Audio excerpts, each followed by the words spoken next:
Thank you for joining our Debbie's Dream Foundation webinar series. Today's webinar is featuring Julissa Reynoso and Lucretia Folks of Children's Bereavement Center, who will give us a presentation on helping children and families cope with grief. I'm Brittany Starks, Communications Director for Debbie's Dream Foundation, and I will be moderating today's webinar. Next slide, please. We would like to thank our webinar sponsors, Platinum sponsors Amgen, Daiichi Sankyo, Merck, Silver sponsors Bristol Myers Squibb, and Bronze sponsor Seagen. Next slide, please. First, I will share information about stomach cancer and Debbie's Dream Foundation, and then we will hear a presentation on helping children and families cope with grief with Julissa Reynoso and Lucretia Folks of Children's Bereavement Center. Finally, the presentation will be followed by a Q&A session. Next slide, please. You can type your questions throughout the presentation into the chat section that appears in the webinar menu. We will address questions at the conclusion of the presentation as time allows. Next slide, please. This year, nearly 30,000 Americans will be diagnosed with stomach cancer. Stomach cancer is the second leading cause of cancer deaths worldwide after lung cancer, with a dismal 5-year survival rate between 20% and 30%, depending on the country. Many patients are asymptomatic during the early stages of stomach cancer, leading to late diagnosis. Next slide, please. Pictured here is Debbie Zellman, the founder of Debbie's Dream Foundation. Debbie was diagnosed with stage 4 stomach cancer in April 2008. She had no risk factors and only vague symptoms. At the time, she was told her chance of being alive in 5 years was only 4%. Debbie founded DDF in April of 2009 and dedicated herself to helping others with stomach cancer by raising awareness and providing resources and education. Simultaneously, she endured harsh chemo regimens and targeted treatments and experienced many recurrences. Unfortunately, Debbie passed away on December 23, 2017 at the age of 50 after a 9.5-year battle with cancer. As an organization, DDF continues her important work and legacy. Next slide, please. DDF is dedicated to raising awareness, advancing funding for stomach cancer research, and providing education and support internationally to patients, families, and caregivers. Our ultimate goal is to make the cure for stomach cancer a reality. You can learn more by visiting our website at www.debbiesdream.org. Next slide, please. In a few short years, Debbie's Dream Foundation has achieved many great milestones. We have 32 chapters across the U.S., including Canada and Germany. Our PrEP program helps patients, their families, and caregivers match with survivors and caregiver mentors using disease-specific criteria, including stage, biomarker, and location. We host educational webinars and symposia year-round, and our website contains in-depth information about stomach cancer. We also provided $1.45 million in research grants to date. Next slide, please. Each year, patient advocates come together at our annual Debbie's Dream Advocacy Day with the ultimate goal of securing funding from the Department of Defense's peer-reviewed cancer research program. This program allocates funds for stomach cancer research. In 2022, we hosted a virtual advocacy day with more than 130 registrants. Join us next March for our 11th annual Advocacy Day. Next slide, please. Here you can see some of our upcoming events. To learn more, you can visit our website at debbiesdream.org/inspire_events. Next slide, please. DDF is headquartered in Fort Lauderdale, Florida. Our office hours are Monday through Friday, 8:30 a.m. to 5 p.m. Eastern Time. Also on this slide are important phone numbers and email addresses you can use to contact our office and staff. Next slide, please. We will now begin the presentation on helping children and families cope with grief with Julissa Reynoso and Lucretia Folks of Children's Bereavement Center. Before we begin, here's a little information about each of today's speakers. Julissa Reynoso serves as the Director of Programming for the Children's Bereavement Center. She is also a licensed mental health counselor, having received her master's degree in mental health counseling from Nova Southeastern University. In work with the Children's Bereavement Center, she oversees the grief support program and program development. Her trainings and collaboration with local community agencies has expanded grief support in communities of need. As a licensed therapist, Julissa has worked with youth and adults providing individual, group, and family counseling in areas of grief, traumatic loss, and other areas impacting individuals of diverse backgrounds. Lucretia Folks joined the outreach team at the Children's Bereavement Center in February 2021. Understanding and coping with grief was a process that started at a young age for Lucretia, growing up in a family with a strong church connection in Blackstone, Virginia. Lucretia's life and work is an infusion of love for her spiritual, natural, and people, for the spiritual, natural, and people, with care and support for healing at the center. She earned her Master of Business Administration with a specialization in management and a Master of Science in Sports Management, both from Barry University, and was honored to receive the Rising Star Barry University Distinguished Alumni Award for her work in the community in 2013.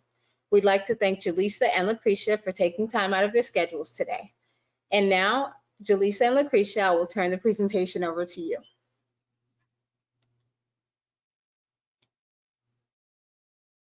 Hi, thank you so much for that introduction. I really appreciate it. I appreciate Debbie's Dream Foundation for having us here today. It's such a great organization, and I'm happy to collaborate here.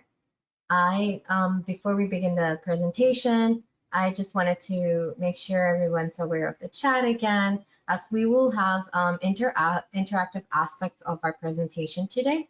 So make sure that you'll be able to post and answer questions and ask questions in the chat. So I want to tell you a little bit about the Children's Bereavement Center and what our organization does. So the CBC was founded in 1999, about 23 years now, and we provide free grief support groups for children, teens, and families and adults in the South Florida area. We have national grief experts that make up part of our team who are grief group facilitators and help these families process loss in a safe setting. Although we primarily serve South Florida, since we have gone virtual, we have actually been able to support children, teens, and adults across the nation and even outside of the country. We also develop a lot of resources and great information regarding grief and loss that can be found on our website, just to help the community stay up to date on everything grief related. So a little bit about how loss and how grief has impacted our community. Now, COVID has had such a large impact across the world. It may be of no surprise for you to hear that for every one person that passes, there's about 9 people left behind. We also, one of the primary reasons CBC was founded was due to this specific statistics, right? So for every child that's left, every child, some children, 1 out of every 12 children may experience a loss of a sibling or a parent by the age of 18. We noticed that there wasn't a lot of support for those kids in the community, and it's really one of the primary reasons the Children's Bereavement Center was founded. Finally, Grief Support Group, which is the main service that the Children's Bereavement Center provides, is an effective way to help individuals process grief and loss in a safe setting, even in a virtual setting. So the Grief Support Group, there's just the power in the support group. And later on, you will hear a little bit from Lucretia, who will talk a little bit about her personal experience in our grief support groups. So what are the benefits of the grief support group, right? What is that power? So grief support groups provide members with a safe and supportive environment where they're able to process their traumatic loss that often is not allowed outside of that setting. They may feel is not allowed outside of that setting. And grief support groups also provide, they just educate individuals on the grief process and normalize and validate their grief experience. Everybody processes grief in an individual way, and it helps them understand that the way that they are going about their life after the loss is normal, it's okay. And it also helps individuals prepare and anticipate for any changes that happen after the person has died. Another aspect of the grief support groups is that it helps individuals spot their strengths, right? A lot of times they are unable to see this after the loss, and it helps promote a positive thought even after the loss. Now, grief support groups are not therapy, although they are therapeutic. So the Children Bereavement Center holds several beliefs that our facilitators try to incorporate as part of our grief support group process. First one being that grief is a natural and healthy reaction to loss. So the complex emotions that arise after the loss of a loved one may be surprising, but they are not abnormal. And each individual has the capacity to heal with the right support and care, whether they seek out individual therapy or come to one of our support groups. And the intensity and duration and expression of grief is unique for each individual. Everyone experiences and processes loss in their own way. And in the end, there's just no right way to grieve. We also encourage the concept of continuing bonds. So although the person is no longer here, the memories and the moments shared with them remain. So our facilitators really encourage our participants to continue those relationships with their loved ones. And both children and adults really benefit from being in a safe environment where they're able to share their experiences of loss with others that are also going through the same thing. It may be surprising to hear that grief is also transformative. A lot of our participants may find some growth and some positive changes after their loss. Now, I'm going to put a word on the screen, and I would like for you all to just type up what comes up as soon as you see the word. And I'll read the responses as soon as you.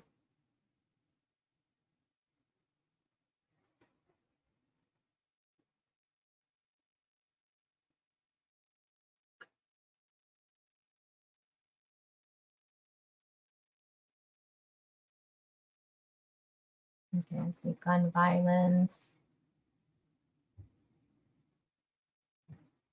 fear,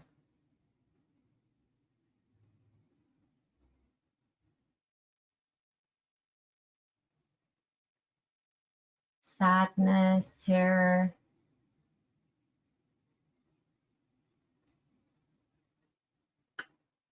Yes. So this word can elicit a lot of different emotions, right?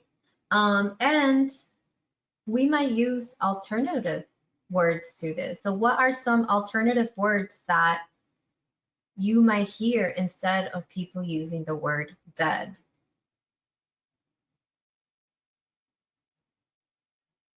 We have past, transitioned, gone on. Good.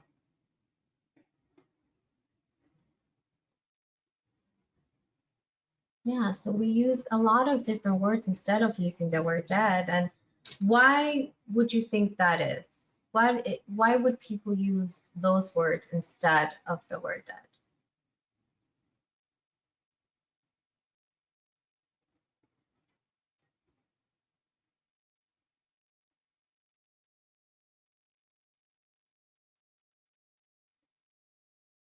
Less harsh, yeah, can be less harsh. Absolutely. I see someone said gone, deceased, transitioned. Yes, those are other alternatives.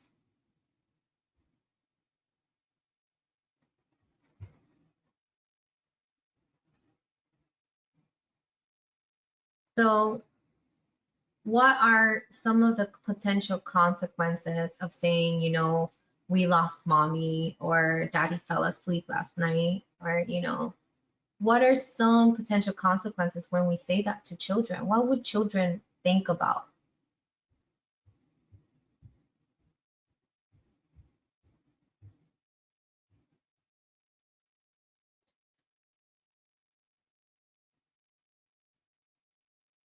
Sorry, I'm trying to see the responses. Okay, they might be afraid to go to sleep. Yes. Am I, if I fall asleep, will that happen to me? Will I die? Mm-hmm.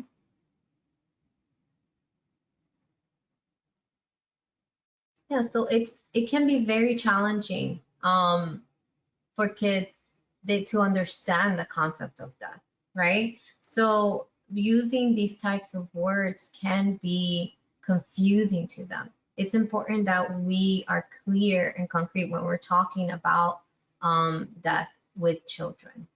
Thank you all for participating.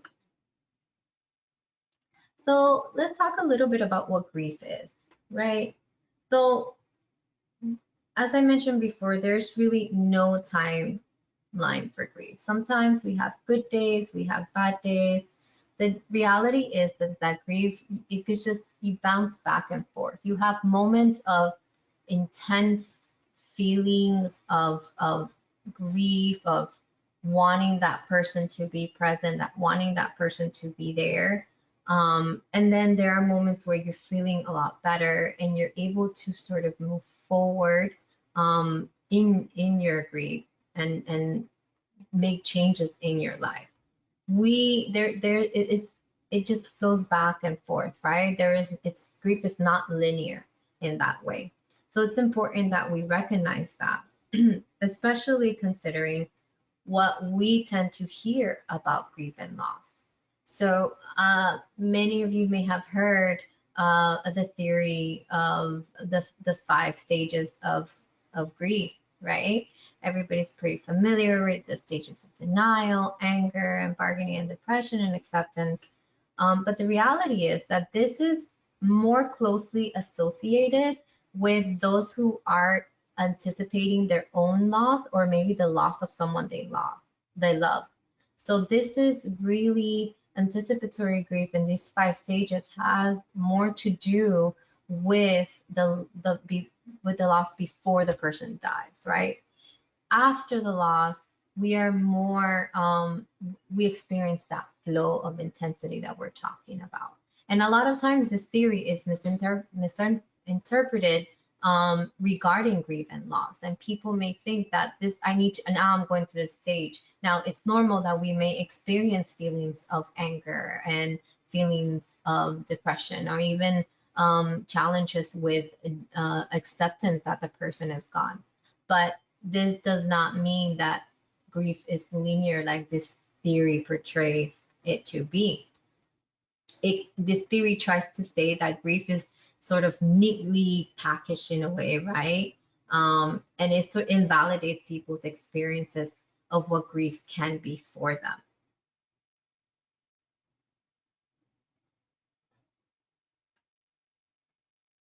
Now, I wanted to also touch on the primary and secondary losses, right? So the primary loss is the actual loss of the individual. So the person physically not being here anymore, the person just being gone.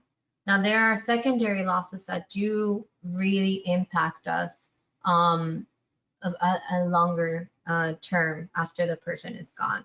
So secondary losses are the losses that occur as a result of the person being gone. An example of that might be some financial challenges that a person might experience. So let's say now that a person is gone, a 2-income household goes to a 1-income household, right? So now that loss of the finances is an actual loss. And then there might be the parent that now has to work longer hours at work or get a second job to compensate for that financial loss, which leads to that time loss with their children, right? They're no longer spending that much time with their children. They're no longer being as present as they have to handle some of those financial challenges. We also have other losses, such as the loss of a sense of security and safety. A lot of kids may experience this. A lot of kids and adults may experience this after a loss, especially if it's a traumatic loss. If there is a death due to homicide, am I safe? Is there something that's going to happen to me? There's also the question of the unknown. If a person dies by suicide, what was the reason? What, the whys of the loss? Those unanswered questions, right? And then there's the loss of the major life events that we plan. We tend to plan our lives, right? We plan our futures with these individuals, and now that they're gone, they're not as present. They're not present, right? To take part in these futures that we plan. They're not going to be there for the wedding, for the graduation, and that is a significant loss that just continues to increase the feelings of grief when they occur. So even holidays can be challenging as a result of that. There are also a lot of times people tend to ask us, like, what are important things to say when we're talking about, when we're trying to support someone who's experiencing, who has experienced a loss, right? And a lot of these statements, they come from a good place, a place of wanting to support and care for this individual. But a lot of times it can be unhelpful and invalidating. So I have provided a couple of examples of things that you might hear when somebody passes, and what is a better way to say that? What is an alternative way to really ask that question and to engage that person in a conversation? So you might hear, I know what you're going through. And that's a common statement. The truth is that you may not know what they're going through. Although you may have experienced a similar loss, you may have both lost a parent or a spouse, you may not know the actual parent or spouse that they've lost, right? You don't know the relationship that that person had with that parent or spouse. So this statement sort of makes a lot of assumptions about what the person is going through. Remember that everyone's grief is unique. So what is a better way to ask this? You can just say, can you tell me more about what this has been like for you? Allow the person to really open up and come to you with their own thoughts and feelings about the situation and how they're experiencing this loss. And another statement you may hear is, you must be incredibly angry. Again, these are assumptions that are being made. You don't know what they're feeling. They may feel a range of emotions. When we have experienced the loss, we can go through so many emotions, to ups and downs.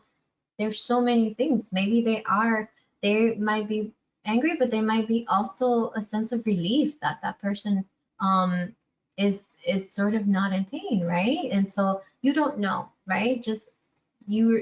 It's important not to make those assumptions. So what is an alternative way to ask this? So you can say, most people have strong feelings when something like this happens to them.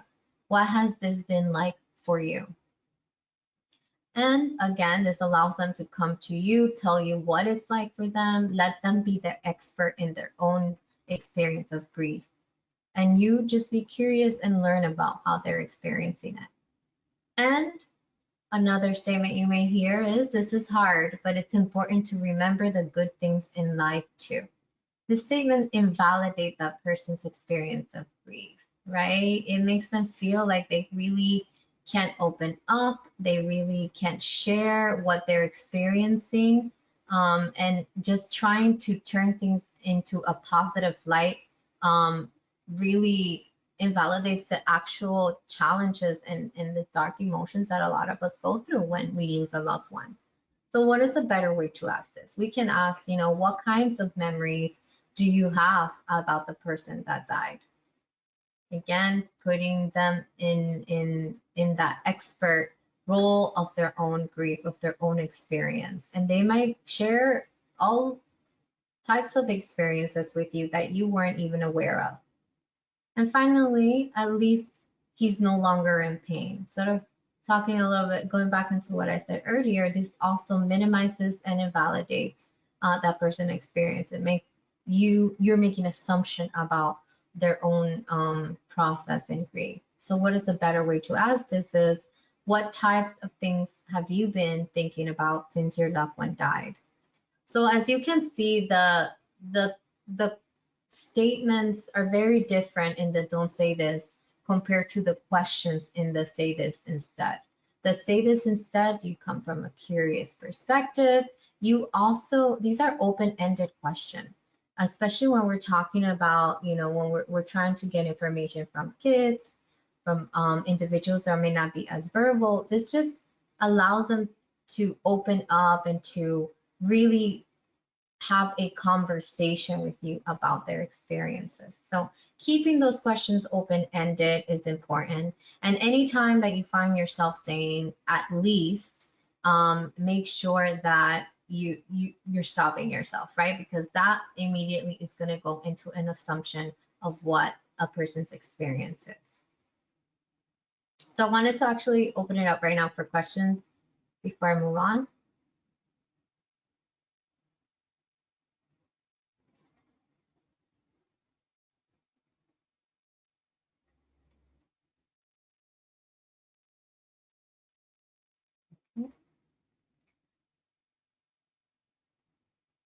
So when we're talking about the importance of cultural sensitivity with grief and loss, we have to think about what are a person's cultural beliefs and mourning practices, right? So if you would like to be supportive of someone, it's important you ask them, how are they experienced? How does their culture experience and processes grief and loss? What are certain practices that are important to them? So just make sure that you're watching out for assumptions about a person's grief experience and grief practices, because just because they are part of a certain background, let's say I'm Hispanic, so there might be certain things that I may practice as part of my rituals when I lose a loved one, but that doesn't mean I practice all of them that are part of my culture. So again, ask them, how does this fit into your own preference regarding processing the loss and just honoring their loved ones.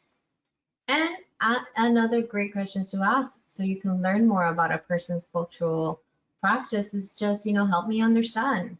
We're not meant to know everything about everyone's practices. So help me understand how I can help you, help me understand your culture, help me understand how I can support you at this time. I also love to hear from you all about your own cultural grief practices.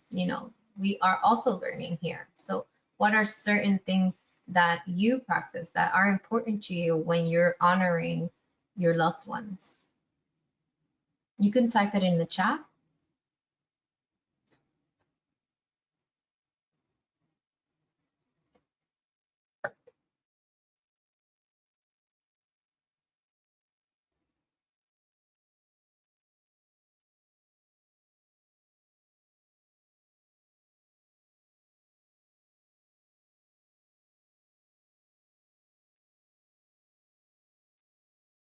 Okay, well, while you all think it through, you can always type anything in the chat.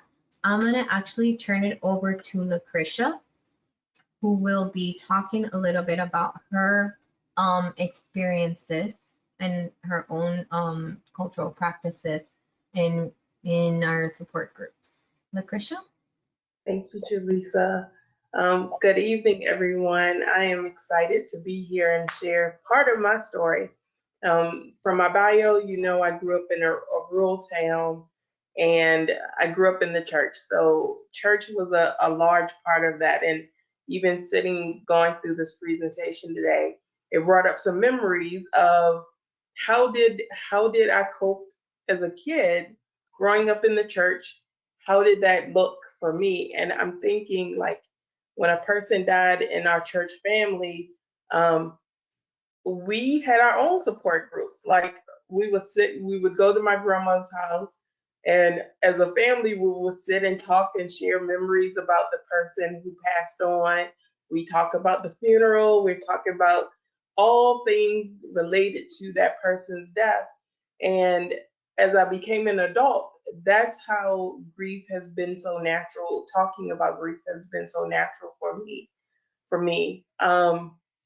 I lost my parents in 2010 and 2016, respectively, my father first and then my mother, and they were both different losses for me.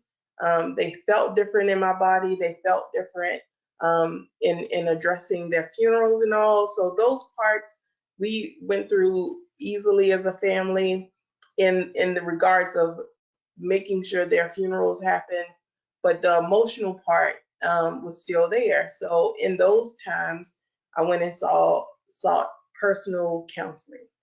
But I knew about the CBC, and during my time of knowing about the CBC, I had referred kids to the CBC from working in different programming.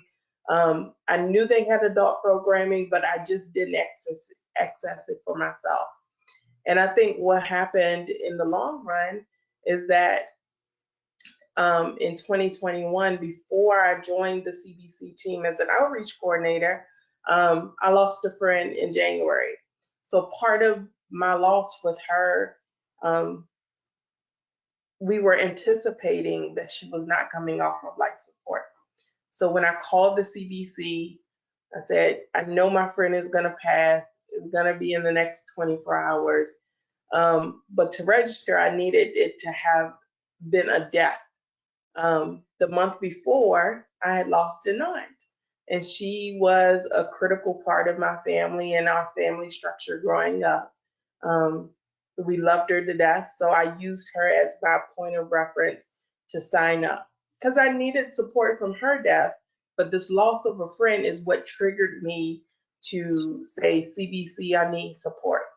And so when I called into the CBC, I'll walk through these steps in the slides as well.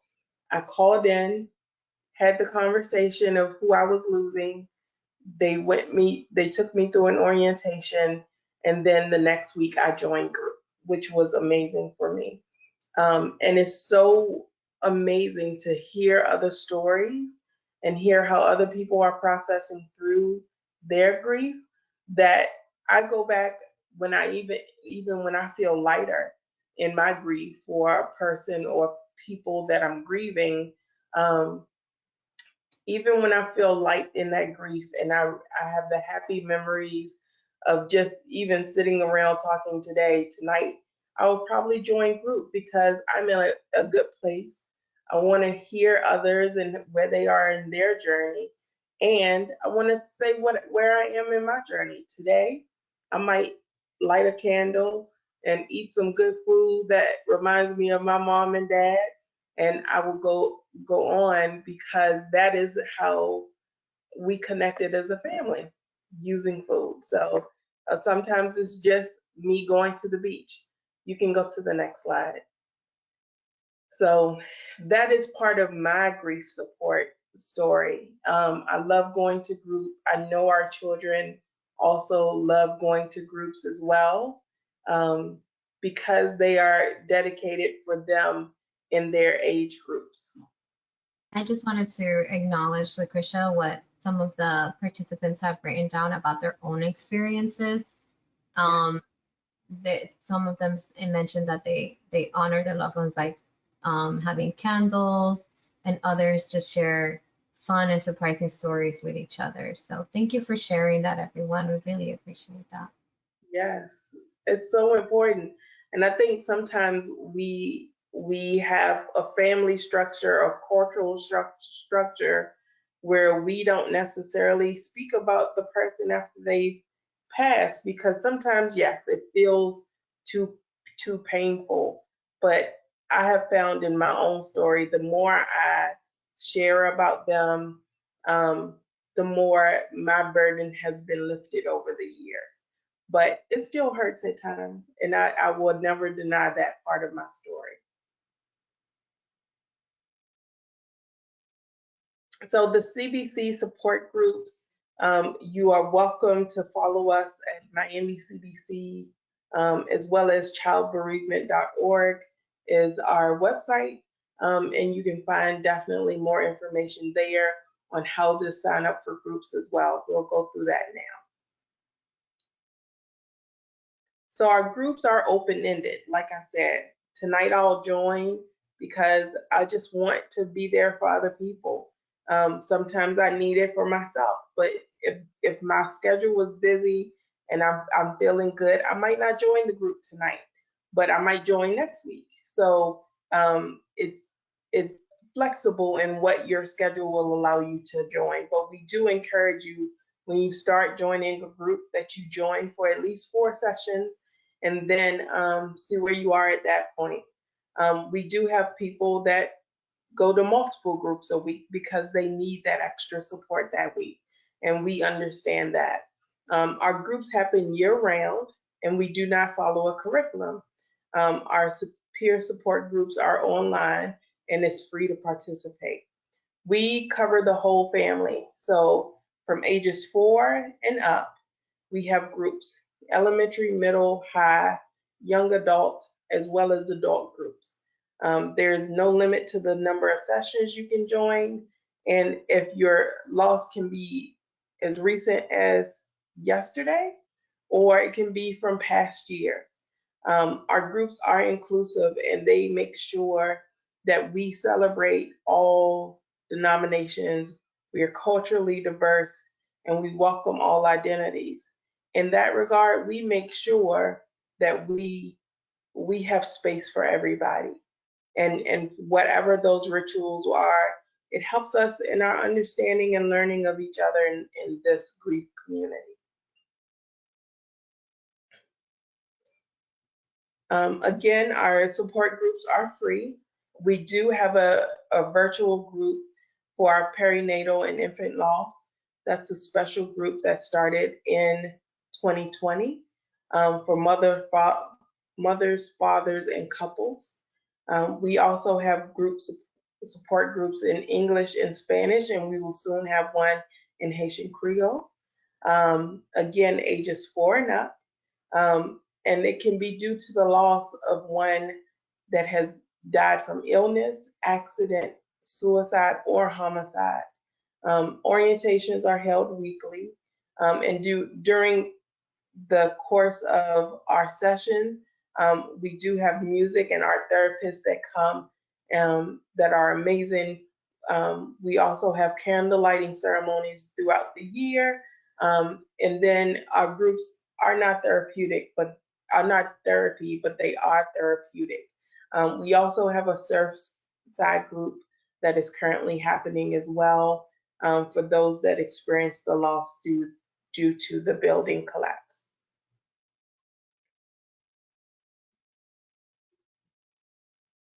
So we are based in South Florida, but we do service people nationwide and honestly internationally. During the pandemic, we have had some people move out of the area that still come online and join groups when they can, especially for our perinatal and infant loss group. A lot of people from other states have gravitated to join our group in the afternoons. Elementary groups start at 5:30 and they run into 6:30, and then for adults and middle school and high school, those groups start at 7 o'clock and they run to 8:30. They're an hour and a half, and the elementary groups are an hour. When you attend a group, you can attend whenever you need to. The groups are confidential, so we make sure that anyone who attends group has gone through the orientation and they know what the expectations are. And if you have a guest in your home or want to invite someone, we encourage them to also sign up, go through the process, and get oriented in what we do at the CBC, and then join the group. And everyone has the opportunity to say, I passed today, because sometimes our grief is that heavy, and sometimes you just don't want to speak, you just want to listen, and that's okay for our groups as well. We do have training that is offered. We do trainings throughout the year on grief symptoms, grief at different developmental stages, and self-care. We also, because of our staff, they do comprehensive trainings on grief, and we also are honored to know that people, professionals, nonprofits, schools, hospitals, and also community agencies and first responders have been trained through the CBC, for them to be grief aware.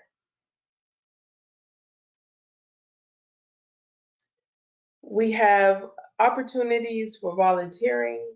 One of those volunteer opportunities is our Step for Healing. Unless you can volunteer or create a team and take a part in the 5K run walk. That'll be November the 19th this year, and you can always go to stepsforhealing.org to register a group. And then Rocking Around South Florida was our spring fundraiser. It was an amazing time where individuals sponsored dinners or activities, and got to know their friends and family, got to know how much the CBC has supported them through their grief, and just knowing more about our resource. We do have room for more grief group facilitators. You can always find out more information on our website, childbereavement.org, or you can send Jaleesa an email if you are a mental health professional or want to guide CBC participants through their grief support. We also have a newsletter. Please sign up at childbereavement.org. You will find that we share a wealth of knowledge on our website and also in our newsletters, from articles to what is happening at the CBC, and you can find that information there. We can go to this is the best slide, I think, in the whole deck, because it tells you exactly what to do in order to attend your first group. 888-988-5438.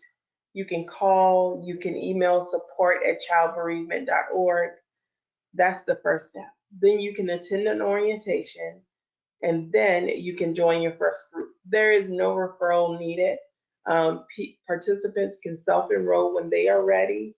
For children, we would like the parents to enroll them in, but we would also like the parents to enroll in so everyone in the family can have the same terminology and same focus when it comes to talking about grief.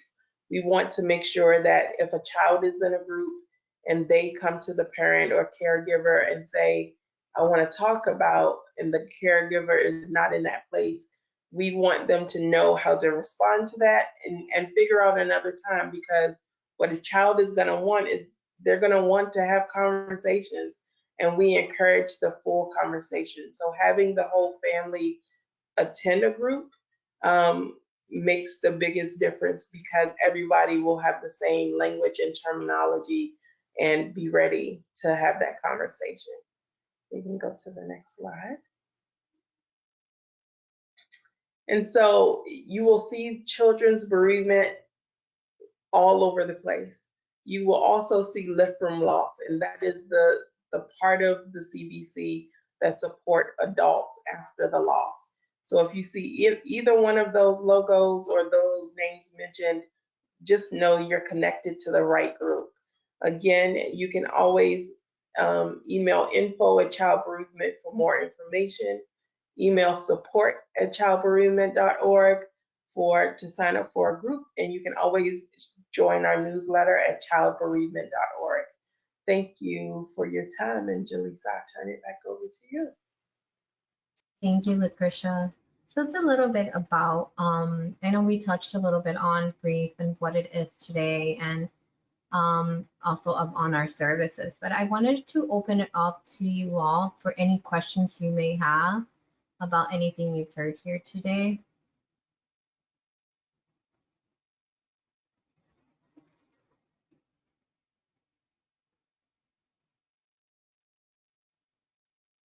And I also thank you for sharing some of the ways you've honored your loved ones.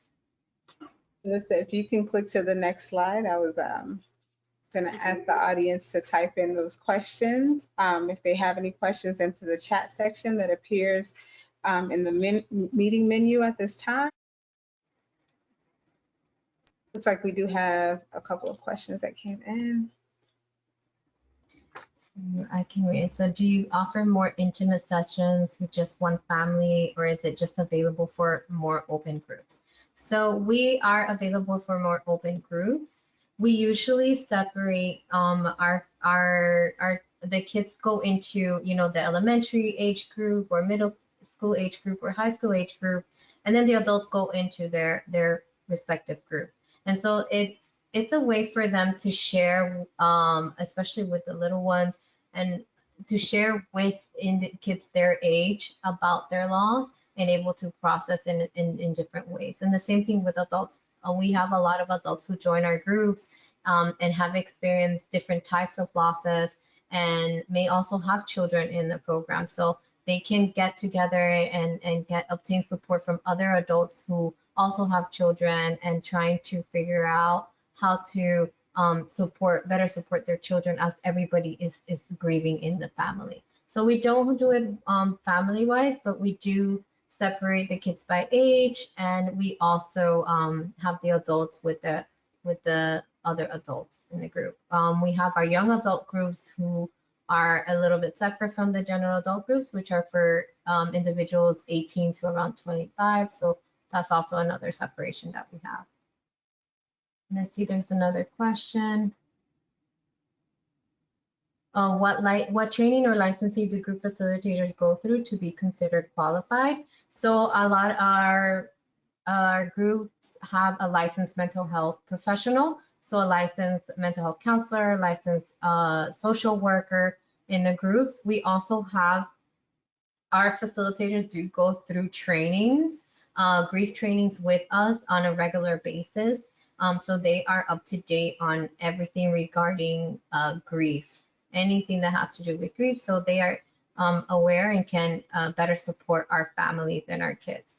We also have licensed art therapists and licensed music therapists in our group, because the children process grief better through those means. And actually, I say children, but a lot of our adult groups, the facilitators, the participants really love our music and art therapists as well. It's just another creative way to try to process what's happening. See another question. My niece wanted to see dead bodies as her grandfather was dying. She wanted to know so she could process the end of life. How do you help with that kind of curiosity? That is a normal curiosity. And kids will have this sort of morbid curiosity with death and bodies, and that's just them trying to process what is happening with that loss, what is happening within themselves and outside of themselves. So there might be some changes that you might observe with kids when they are processing a loss, some behavioral changes, some emotional and some verbal changes. And the verbal changes may include just like talking a lot about the loss, talking a lot about the dead, talking a lot about how the person died, right? Whatever details it may be. I know a lot of times people as adults are sort of taken aback, especially if you're also trying to process the the loss of the same person. But just recognize that that's normal, and it's them trying to process their own grief. I would just say, ask them, allow them to ask you questions and provide them little bits of information at a time that will help them as they're trying to understand what happened. They also, a lot of times, kids want to know, is that person still in pain, right? So the focus on the body might be, were they in pain? Are they hurting? Are they still hurting? Is my grandfather still in pain? So it's important for them to know that once all the body function cease once the person has died. So they are not feeling anything. They are no longer in pain, right? So sometimes the focus on the body may come from that perspective. It's important for you to have that conversation with them, right? Like, what are you, tell me more. What are you talking about? The dead bodies, like, what is it that you're thinking? What is it that you're trying to understand? And allow them, just being present and allow them to be part of that conversation with you. Any other questions?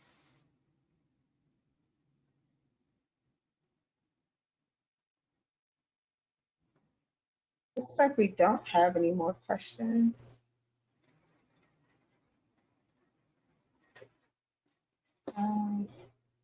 We'll go ahead and bring it to a close.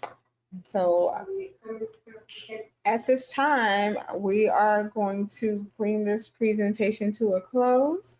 We would like to thank our webinar sponsors, Platinum sponsor Amgen, Daiichi Sankyo, and Merck, Silver sponsor Bristol Myers Squibb, Bronze sponsor Seagen. And we'd like to thank everyone who showed up today to tune into today's webinar. And we especially would like to thank Julissa Reynoso and Lucretia Folks of the Children's Bereavement Center for presenting on this topic today and giving our community a resource to tap into when they are feeling the emotions of grief. And so to view any of our recorded webinars, please visit our website in our lecture library at www.debbiestream.org. Thank you so much for tuning in today, and we look forward to you joining us next time. Thank you, everybody, for having us.